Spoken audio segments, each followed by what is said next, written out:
everyone. Welcome to the Finance Story, and I'm your host, Vishal Krishna.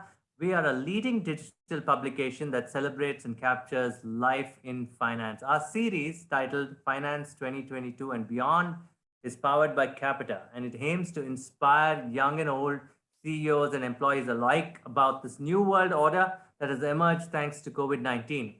There has been a realignment of businesses around the world, but there is a plenty of opportunity for folks in finance. Digital is the name of the game, and the role of finance has also changed with it. Today, my guest is Pallavi, who's going to answer all those questions for you of the opportunity. This is Pallavi Dinodia, ladies and gentlemen. She's a partner at SR Dinodia and Company. She handles international tax and transfer pricing there. She has been a graduate of law from Delhi University, and she finished her chartered accountancy in 2002. She has a wealth of experience. She's a mentor to many of the businesses. She's a great speaker. How are you, Pallavi?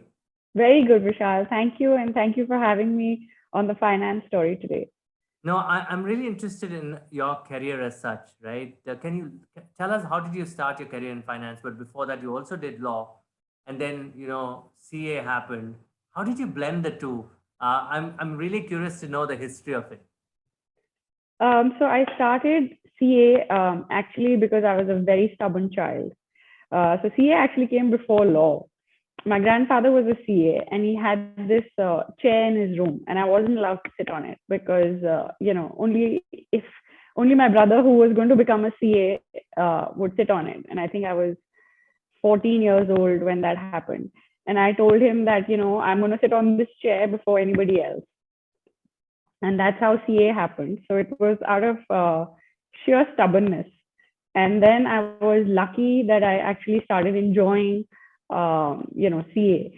And I was never, told to do just numbers and just audit or just tax, because I came from a CA family. So my chacha, my dad, my grandfather, everybody was a CA. So from, dinner table conversations to breakfast, everything was about work. And so I sort of just took to it, and I loved it and I enjoyed it. And that's how CA happened. And then when I started working at the firm after becoming a CA, my grandfather was still around those days, and he would look at very interesting things that he would read on documents, etc. And I was supposed to do only the number crunching. And going with my personality, I wanted to do what I wasn't allowed to do. So that's why I did law. And I think that the blend of the two is very, very good, because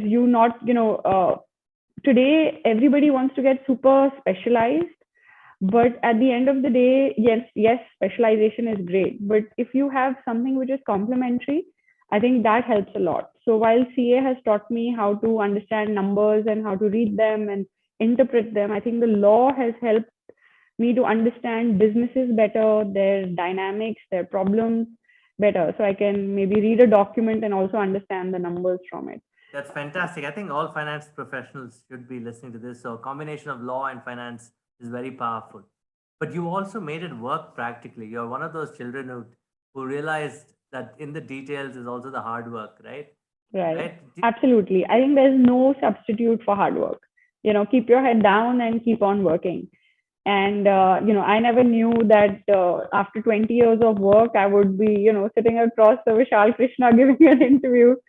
I just, put my head down and continued working. And here I am today. You also worked with your family firm, I did. which is a CA firm, and very popular one at that, and an older one at that. You could have gone anywhere else, but why stick to your present organization?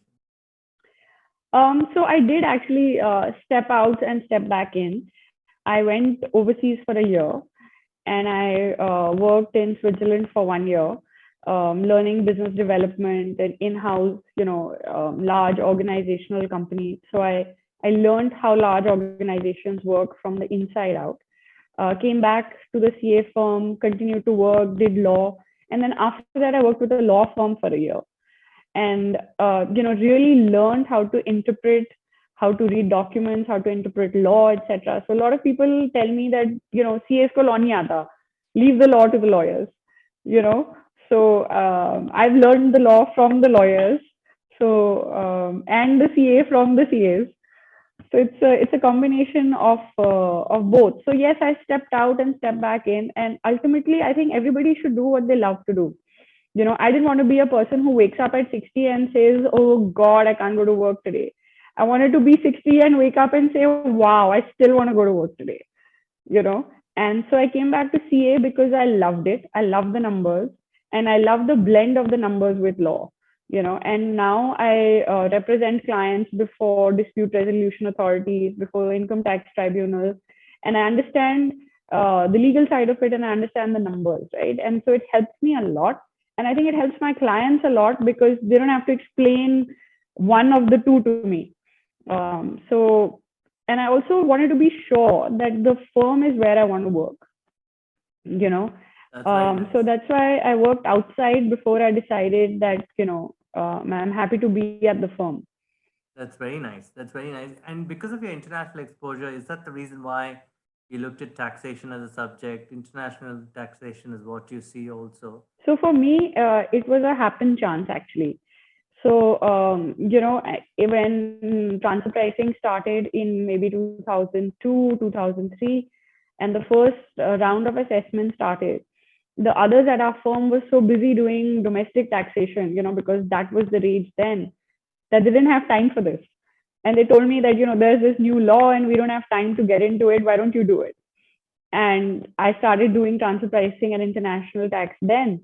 And then I would hire people and then I would lose them to larger organizations, no names taken. And then my, grandparents, my grandmother especially suggested that, why don't you write a book?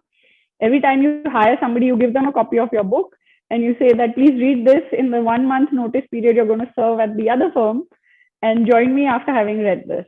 That's how my first book actually came about on transfer pricing. So I got into it with, by a happen chance, and then I loved it because it was statistical, it was economic analysis, it was numbers, it was a new law, and I got into it at the time when the law was developing. So there was nobody to tell me कि नहीं ये ऐसे ही होता है, or this is the way this is done, or there is ITR 12 with Supreme Court decision on this already, because decisions had to still come. So anything that I could think of which was out of the box or which was different was appreciated both by clients and by government, by seniors. So it was just something that I ran with. And international tax, I think the novelty has gone down again. But in the middle, everybody wanted to do international tax. We were the new kids on the block. And now everybody's probably thinking that, oh, this is just too specialized, and corporate tax is the better thing to do, and or taxation is now too specialized, and audit is the better thing to do because people want to become CFOs and they don't want to remain as uh, you know tax people eventually. So it's changed a lot over the last maybe 8 years. But international taxation to me is anything that discusses flow of money into India and outside India. Tax is something that the government takes from us on anything we earn. And so if you earn anything from outside of India, or you earn anything by exporting goods from India to another country, you earn income from another country into India, anything cross border is international taxation. So true. Let's now talk about the book itself. I'm glad you said you've written a book. When did it get published? And I go on, pardon, go on. I think the first edition came out, if my memory serves me right, in 2013. Okay, and you've And updated it since? yes, twice. So 2015 and then 2019. So how has digitization, the realignment of globalization thanks to COVID, had an impact on international taxation? So Vishal, I think that in 2019, when I updated it, it was a little bit before COVID. And the economies of the world where, digitalization had already had an impact were already ahead of us. And they got into their laws maybe some sort of a taxation, but India wasn't there yet. India probably thought that, okay, digitization will come, so now we have specific economic presence rules, etc. Our law has changed over the last couple of years pre and post COVID both. I mean, not post COVID really, but Yes. at the endemic of the pandemic, as people are calling it. So we are moving very fast. So India is moving very fast, and our leadership in India, I think recognizes that, and the push that it has given digitization, from the top down, is propelling India forward at a very fast pace. So, whether you're a CA firm or you're a startup or you are a multi-million dollar corporation, manufacturing, R&D, you can't stay away from it, and you shouldn't, because I think if you don't move at the pace at which the world is moving, you'll be left behind. I had a really good mentor very early on in my life, and he told me that tax should follow business and not the other way around.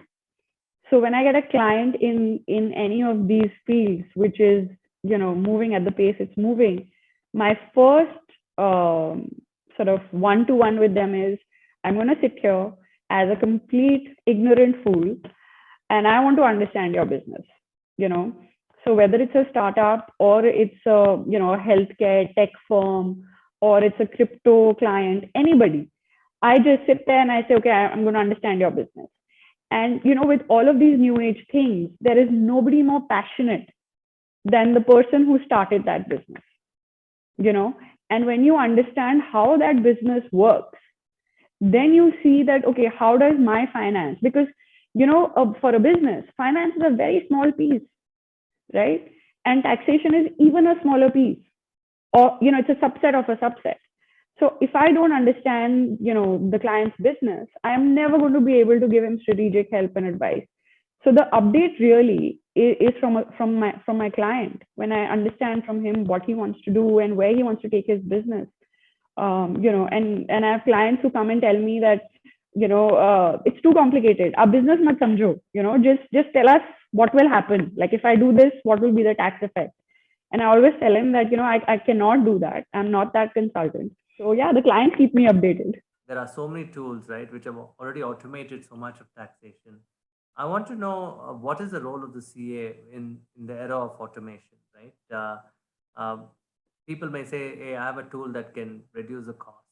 And therefore, why do I need a chartered accountant who's just been recording stuff for me, right? So how, between the pressure to lower costs for a business, and businesses will do so if they find something repetitive to be automated. How can a CA understand these technologies yet stay relevant? My daughter is 5 years old, and she can already, open my phone, go on to apps that even I can't go on to, and do stuff that I can't do, right? So we have all adapted to technology as human beings. And I don't think that it's about being a CA or a doctor or any other professional, right? At the end of the day, technology is here to stay. And for, maybe a large part of your audience is watching Shark Tank these days. It's become quite the hit. It's become quite the hit. So, and I mean, if you remember what Piyush said one of these days, he said that technology is at the base today, and technology will bring automation that will bring, newer products, etc. And then there's technology that's solving a problem. So whether I'm a CA or not, if I don't use technology and I don't adapt, it's not going to go anywhere for me. Today, like I've seen my father carry fat books of Income Tax Act to meetings and tribunals, etc. And today I have it on my iPad, right? And when a client asks me something and I open my iPad, or I look at a case law on an iPad, I can email it in a second. Today, if somebody tells me, oh, but we didn't get this before the meeting, sure, it's going to be with you in a second, right? And it's there. So I don't think it's sector agnostic anymore, Vishal. We have to move with technology. We have to automate. And I think it's a good thing, because as CAs, we should want to do stuff that is not routine. Something that technology can do is something we shouldn't want to do. We should want to be creative. We should want to do newer things, strategic things, and not just the routine stuff. That's so wonderfully put in. I think that also goes up to my next question, right? How do you advise them? I mean, in terms of taxation itself, or international taxation as a subject, between all the technologies that are changing it, between the strategic nature of your job do people still in the CA world understand what they should be prepared for when they take this profession in a changing world? Because now we have startups, you have funding, you have technology. There's so much for a career to look at, right? And are our mentors like people who are 20 years, 30 years older than us? In the old days in the law firms or the CA, you go look at the seniors and say they're everything, right? They're the gurus, at the gurujis, right? And now in this world, there's so many other things allied to it. So you are saying that the taxation profile or any career that you pick will depend on you learning how the world is changing along with it. Absolutely, and changing with it. You know, if you don't change, the world will move on, right? So you have to change. And in the olden times, like you're saying, if I did tax, then I did tax for the rest of my life. And if I did audit, I did audit for the rest of my life. It's not like that anymore. You know, you couldn't switch between streams. You couldn't switch between professions. I mean, that all has changed. I have so many kids who come work for me, and earlier we used to recruit them saying that okay, minimum this, minimum that. Now there are kids who are like, ma'am, I want to do this for 6 months. I want to see if tax is something I want to do. And I tell them, 6 months is not enough. You need to give it a year. But time has become so transitional, right? Like people don't want to spend 1 year doing the same thing. They want to do it faster, quicker. And the new generation, the millennials, they know it all. They don't need to learn it from me or you or any of us. They know it all. They want to be quick. They want to grow. They don't know where life is going to take them. So, I mean, the largest population in our country is a population that is transitional, and wants to be on the move the whole time. So you have to do it. Said. I mean, I'm glad you said that. And you're saying don't worry about the qualifications as much. Just keep up to date with everything that's going on, right? And in that case, is the CA qualification going to be enough in this world, right? That's an interesting point you make, that you need to be updated with many things. Yeah. So, but Vishal, is anything ever enough? Can you be? There's a famous saying that says that you can never be too rich or too thin. Same way, can you be too educated at some point? We've had people in our lives who have those cards which say CA, MBA, MHD, PhD, something, something, Yes, something. correct. And then there are people who give you their card which has nothing but their name. Correct. Right? Correct. And so, I mean, are you going to be known by what you bring to the table? Okay. Are you going to be known by the qualifications you have? At the end of the day, it shouldn't matter. Okay. I've never asked anybody in their interviews with me which attempt. I have never asked a person. I have people working with me who have not cleared CA who tell me that, but ma'am, CA nahi ho raha. And I tell them, it doesn't matter. Are you good at your job? And they are like, yeah. I said, if you're good at your job and you can execute it perfectly well, then what's the problem? And he says, no, but I won't get paid the same thing as a CA. I said, well, for me, it's not different. Maybe somewhere else it's different. But you need to start valuing yourself. All those people out there who think that, oh, I'm a semi-qualified, or I couldn't do CA, or I've left it, etc. Forget it. Bring value to the table and nobody will ask you your degree. That is so important. I mean, the way you put it. My next question was about how does one build a career, right? And you basically answered it saying that keep an open and curious mind and work hard. Doesn't matter if you pass this exam or that exam. And at least I'm glad there are leaders like you. But I have to ask you this question because a lot of the finance people want to do international taxation. If they want to build a career in that, would you say start? What advice would you give them? So yes, my advice would first be, and I tell this to everybody who asks me, and I'm not a popular opinion on this, but anybody who wants to do tax or anybody who wants to do corporate law in the CA fraternity, I always tell them to start with audit. And that's why I said I'm not a popular opinion. You have to start at the basics. Yeah. You can't escape that. Exactly. So when somebody asks me that, what is the solution? And I look at them and I say, okay, what is the entry that they would have passed in their books? And people just look at me and say entry. And I'm like, but unless I know what is debited and what is credited, how can I give you, what will happen on tax? So my advice would be start at audit. Unless you've done a couple of years of hardcore audit and you understand how books are written, unless you understand how books are written, you can't be an advisor on something that you know nothing of, and then get into taxation, be a generalist. Your taxation is like an MBBS where you have to be a generalist. After being a generalist, then you become a specialist. That's great. Then how does your hiring process work in that case? What do you look for when you're hiring a team? Like you said, you don't ask them when did you finish your CA and all that. Very different from the rest. So how are you able to cope with employees? How do you retain them? How do you hire them? So I'll answer your question in two parts. First, Yes, on please. on how do I hire people, and then on how I retain them. So when I hire people, I ask them what they do, what they like to do, who's in their family, etc. I don't ask them any technical questions because I think when you hire somebody, most of us who work, and this is pre-COVID. Now, obviously, there's work from home, but we spend so much of our lives at work that the people we work with become our family. If I've had a disagreement with my husband, my colleague will know it earlier than my husband knows it. He probably will not realize I'm upset, but I'll reach work and the person who's sitting next to me will know what happened, right? So when I hire people with high EQ, with empathy, with families that are supportive, with career choices that are supportive, people who want to try something new, that bring to the table a little bit different personality, and things like that. So I hire people for who they are, and I train them for who they want to be.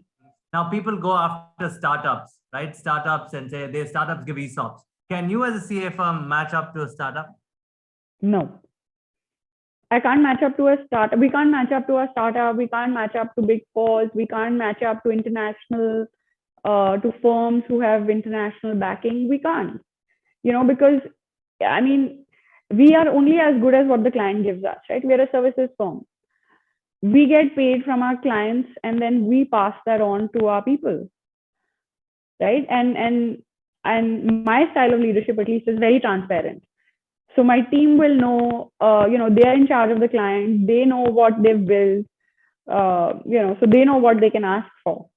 I want to end this conversation with 2022. We've all gone through 2 years of a very difficult period. What can finance professionals expect in 2022, knowing the opportunities that are at hand, technological changes, realignment of supply chains, taxation changing with that? If you could reiterate, what should they be looking at from 2022? What were some of those things? I think as finance professionals, we are risk averse. We are always helping clients, figuring out what not to do. And my advice to CA professionals will be that while you're helping your clients and safeguarding them from, the worst that can happen to them, or helping them through their troubles, work on yourself. I think 2022 should be about transformation. It should be about change. It should be about hope. It should be about growth, for you as a person first.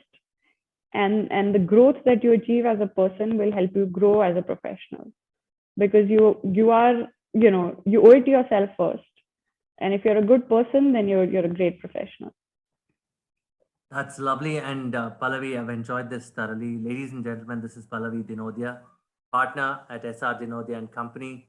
Love the thoughts on leadership, love the thoughts on technology. The only constant of change is your curiosity. You got to be in touch with that. You got to have high levels of energy. Thank you for watching Finance 2022 and Beyond, powered by Capita. We'll all see you soon.